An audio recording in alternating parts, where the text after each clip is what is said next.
It's time for me to show you guys the 20 books that I want to read during the month of August. I always try to read books that are just like not super hyped up yet and they just like, I don't know, need a little bit more hype. But I also want to read books that I have heard so many people talk about.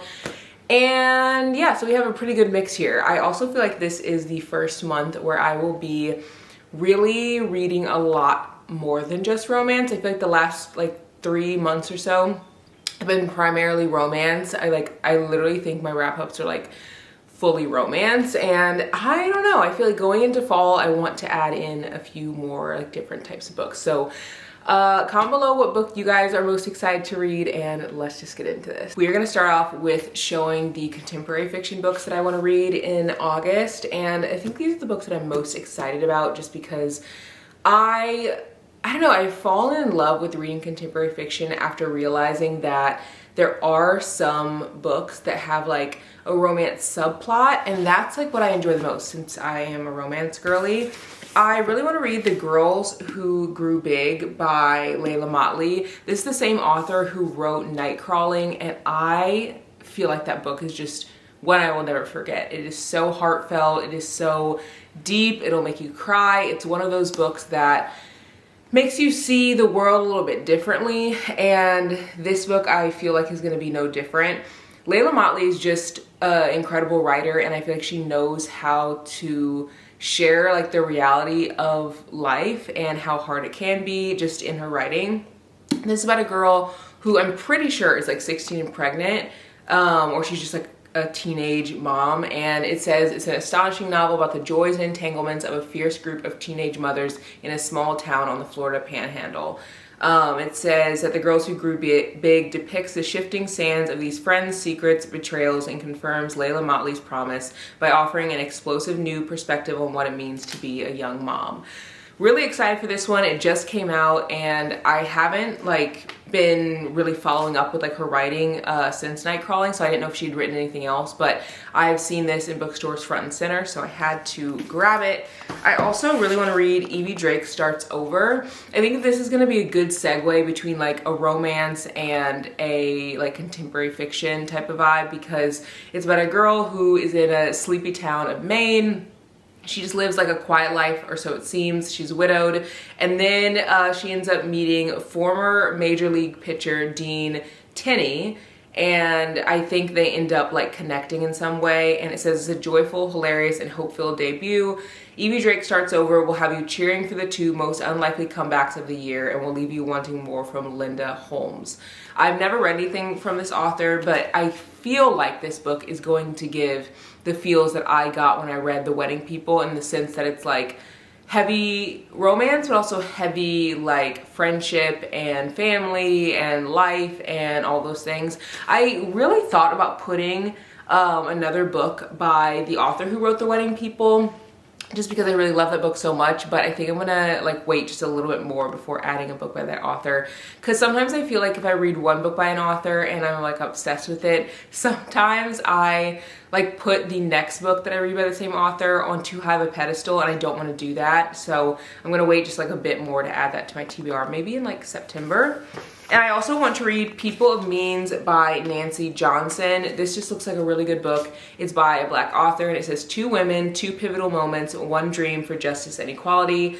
And it says that People of Means is an emotional tour de force that explores how secrets, betrayals, and the expectations of our families and communities can shape the trajectory of our lives and our place in history. I'm not really sure exactly what happens in this book, but I am kind of fine going into it blind. I know in one setting you're in 1959, and I think in another you're in 1992. And I want to say it's about a mother and daughter, I think.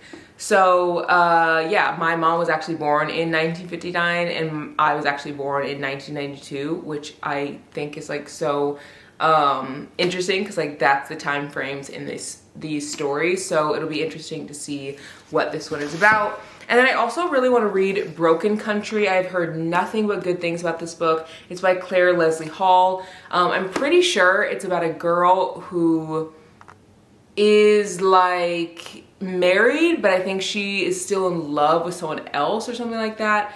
It says a sweeping love story with the pace and twists of a thriller. Broken Country is a novel of simmering passion, impossible choices, and the explosive consequences that toggle between past and present to explore the far-reaching legacy of first love. I'm pretty sure it's like she's in love with her first love still, but she's like married. I think her first love comes back or something, but it was in the contemporary fiction section. And these are the types of books that I like to read in the contemporary fiction section because they're heavy on the romance, but you know that you're also going to get something else. Like you could see from the little blurb that it says that it's like a bit of a thriller, and I don't know, I just love that. So I'm really excited to read that. I also have 2 historical fiction books that I cannot wait to read as well. I have already had this on my TBR once before and I didn't get to it just because I wasn't in the mood for historical fiction, but I'm very much in the mood. And I want to read Take My Hand. I've heard nothing but great things about this. I've heard that this book is so hard to get through, but it's such a important story, and it says a searing and compassionate novel about a young black nurse's shocking discovery and burning quest for justice in this post-segregation Alabama. I know kind of what it's about, but I don't know too much of what it's about, and I'm okay with that. I've been really enjoying going into books blind because it's helping me not have like an unrealistic expectation of what the book's gonna like give me. I feel like it keeps my expectations at like a decent level. And then I also want to read The House of Eve by Sadiqa Johnson. I read Yellow Wife, I think it was last fall, and was obsessed with it. Her writing is just so good. It was one of those stories where I felt like I was the character or I was part of that world, which is like literally why I read. So this is gonna be a really fun one to read, or if not fun, at least it's gonna be insightful. And it is about Ruby and Eleanor, and it says they both have to make decisions that change the trajectory of their lives. I do know that Sadiqa Johnson is coming out with a new book in February, and I really want to read this book before that comes out. So yeah, I'm really excited to get into this one. I also have 2 thrillers that I want to read. Now I've been really picky about my thrillers because I just feel like because I've never found a 5-star thriller, in my head I'm like, okay, I know this book is gonna be good, but it's not gonna be like top the charts, need to read again type of thing. So it's made me hesitant about picking up thrillers. So comment below your favorite thrillers because I'm always looking for a new thriller to read. But I wanna read None Left to Tell by Noelle W. Ely. And this is about 3 women connected by one of the most brutal mass slayings in US history. And I don't know too much about it again, but I've read Grey After Dark by this author and I really love that story. It was one of those that I didn't want to put down. It felt realistic and the writing was super easy to read, but it wasn't like predictable. And that's what I've been really loving out of thriller lately, especially the fast-pacedness. But I almost feel like if you find a fast-paced thriller, usually the storyline is like silly. Like the characters make silly mistakes and like it's very predictable and it's kind of just like silly, and I don't really like that type of like writing, but I love the fast-paced aspect of it. I cannot read a thriller if it doesn't feel fast-paced. But then usually the books that are like you really have to think on and chew on and like have a more intricate storyline, they're usually not fast-paced, which is hard for me to like get through and find interest in. So I'm hoping that this book gives the same vibe as Grey After Dark because that one was definitely fast-paced and it also was like one of those I couldn't really predict. I also want to read The Perfect Sister. I think that this is a thriller. Like that's the vibe it's giving, and it looks really good. I'm pretty sure both of these are about like cults or like people getting out of a cult. So hopefully it doesn't feel repetitive, but I think it's gonna be like very, very different. I've heard nothing but great things about this, and I actually had this on my TBR months prior, but I didn't actually get to it, and I definitely want to. And not me dropping my books everywhere, oh my gosh. And then of course I have a huge stack of romance books that I want to read just because I will forever be a romance girly. I do think as fall comes closer, I will be wanting to read more romance books that are like deep and heartfelt and less of like the fluffy and cutesy reads. And this is probably the last like full like cutesy read TBR. And I feel like most of the romances after this month will probably get into like the heavier, heartfelt and deep stories. But these are all the romances that I want to read. And again, I will always be a romance girly, so primarily in my TBRs, I will have probably half of my TBR being romance. But I do want to dabble into other books as well. I usually read 16 to 20 or 16 to 18 books a month. So it gives me a lot of room to pick lots of different types of books. I want to read Soul Ties. This is supposed to be one of those books that really makes you believe in soulmates. I've never read anything from Miss Candace, so I feel like this would be a really good start. It says, soul tie, an intense connection between two people that binds them together mentally, spiritually, and physically. This just looks like one of those books where like they lay eyes on each other and they just can't stop thinking about each other. Like they need each other in their lives. Like I love a good romance like that. So excited for that. I also want to read all of the romances that have like summer in their title, or at least a large majority of them on my TBR. So I want to read If Only from the Summer by Alexandra Warren. I've never read anything from this author, but this book is pretty short, sweet, and to the point. It's only 271 pages. And I don't really know what it's about, but I do think it's one of those that's like very like, you know, they're obsessed with each other and it's just giving like end of summer. It just feels like the perfect read for right now. And then I also want to read Summer of Love by Sophie Thomas. And as you guys can probably see, a lot of these authors are like smaller authors, like Alexandra Warren. Like this book doesn't have very many reviews. And I just want to continue to read books like that because I think it's so important. Like, why continue to read the books that already have like 300,000 reviews on Goodreads when there are tons of authors who have, you know, great writing and stories that like need to be celebrated just as much, but like they haven't gotten the hype that they deserve yet. This is another book that I want to read. It says, as the line between friends and lovers blurs, will Clara and Jesse fall into something more, or are some people meant to just stay friends? So this is giving like friends to lovers vibes, and I just think it's cute. Also on the cover, I mean, is that not me and Brady on here? Like I'm trying to see if it can like focus, but I just think it's cute, and it's like friends to lovers. So you guys know that's my favorite trope. Mostly because my husband and I, like that was our story in college. So this will be a fun one as well. It's very short. It is only 280 pages. And then the last book with like summer in the title that I want to read is Maybe for the Summer by Aubrey Penn. I actually had this on my TBR I think 2 months ago and never got to it. And I've heard this book is so good as well, so I need to. I think it's just because the author's a new author to me. And it's a long book. Like this is 548 pages. So it's a lot for me to read when I don't know if the author is going to be like good or not. And I'm not someone who will ever DNF a book as of right now. So excited to read this one. Then if you guys watched my Amazon book haul, I picked up a bunch of books by authors that are super small, and most of these authors do not have a website, so they don't sell books anywhere other than on Amazon, which is, I think, such a great thing to find books there because I can support the authors because they're not sharing the books anywhere else. But I picked up New Growth by Tahisi B. Williams. This is a book that looks like it's about grief mostly. Two of the characters are heavily grieving and working through something, and I don't know what each of them are grieving from, but it seems like they both bond over that. It said, what was it about grief that made all other emotions feel small? And it just looks like it's gonna be one of those where I'm like crying and it's heartfelt. And those are the books that I wanna read as it gets closer to fall. And for me, fall is like end of August. Like when end of August comes and like kids go back to school, I almost like think of the seasons in terms of like school time.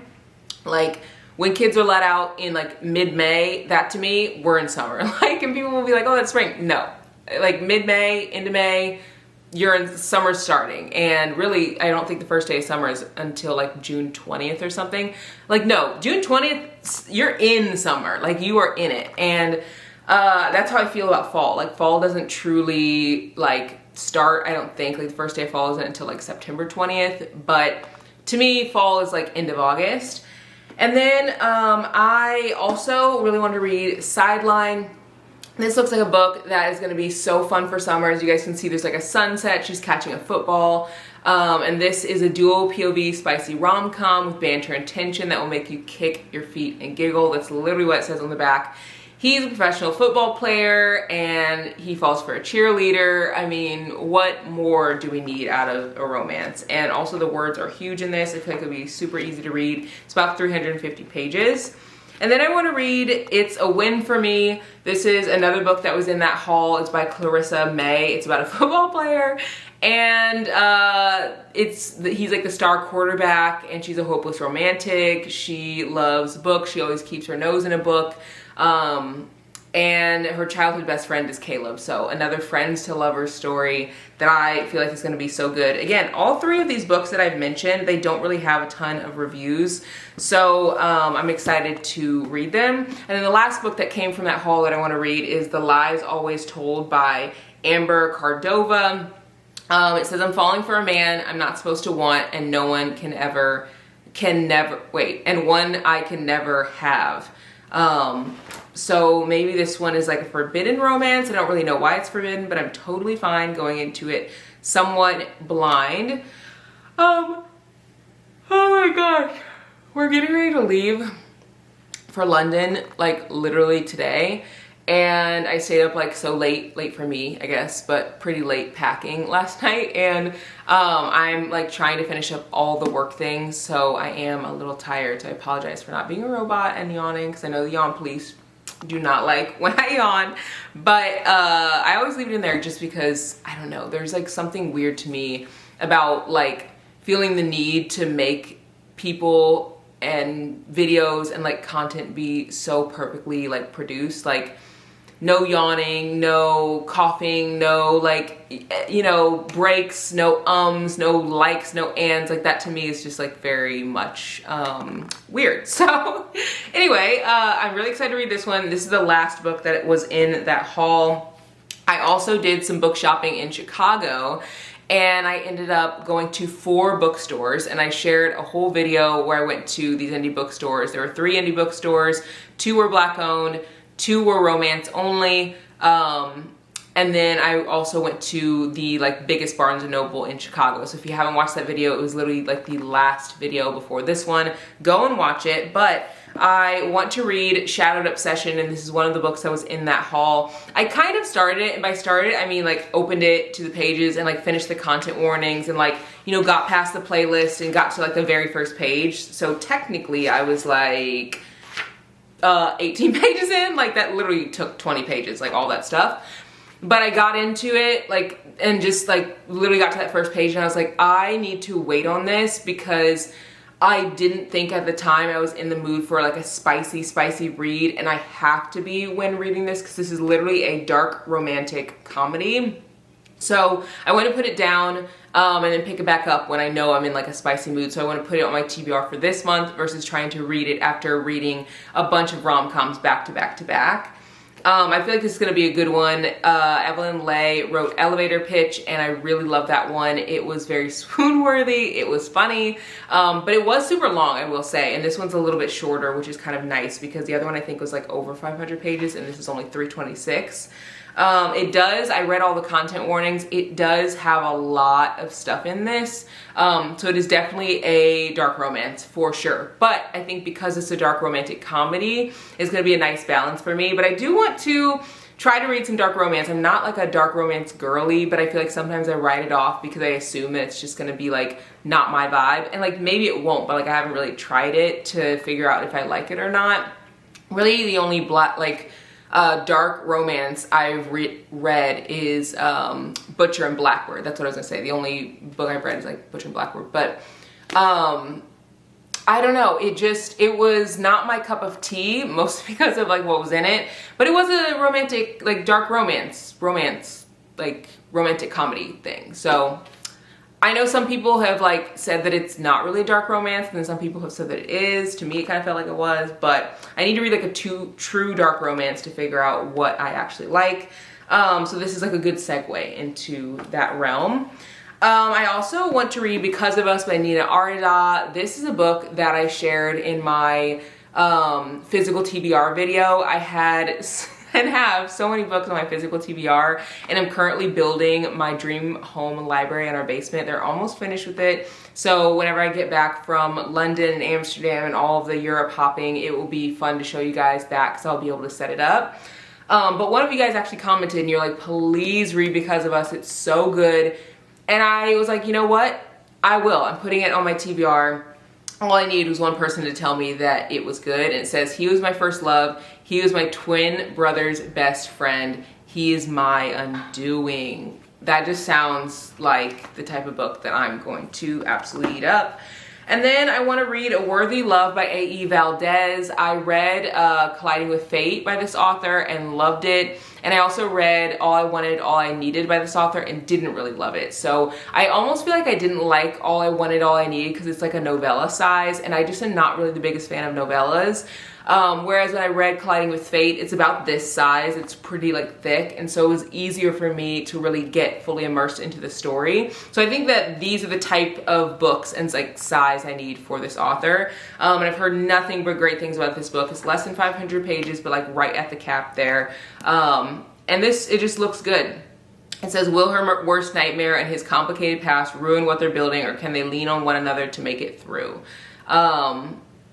It starts out saying, publicly humiliated, Marissa Banks is blindsided with the news that the man she's been dating for months is married, which is crazy. And then she ends up meeting like this guy, probably has trust issues because duh, like it looks good. I think they end up having, yeah, she wants to have one night, his best 8 hours, and then the next morning she ends up realizing that that night is over, but she like wants it to continue, I think, or he wants it to continue. So looks like a good one, and I've heard nothing but great things about the book. It's a very like highly rated story. And then I also want to read The Fastest Way to Fall by Denise Williams. I feel like Denise Williams books are really fun rom-coms. But I feel like after summer's over, like after August, I don't know how many rom-coms I'm really gonna want to pick up. Like I feel like the books I'm gonna lean towards the most are the books that are like gonna make you cry and like emotional and stuff. But this says Britta didn't plan on falling for her personal trainer, and Wes didn't plan on Britta. Plans change, and it's unclear if love, career, or both will meet them at the finish line. So those are all the books that I want to read for the coming month. I'm really excited about them. I think that they're gonna be so good. And comment below the book that you want to read the most in the coming month. And I'll see you guys in the next one. Bye guys.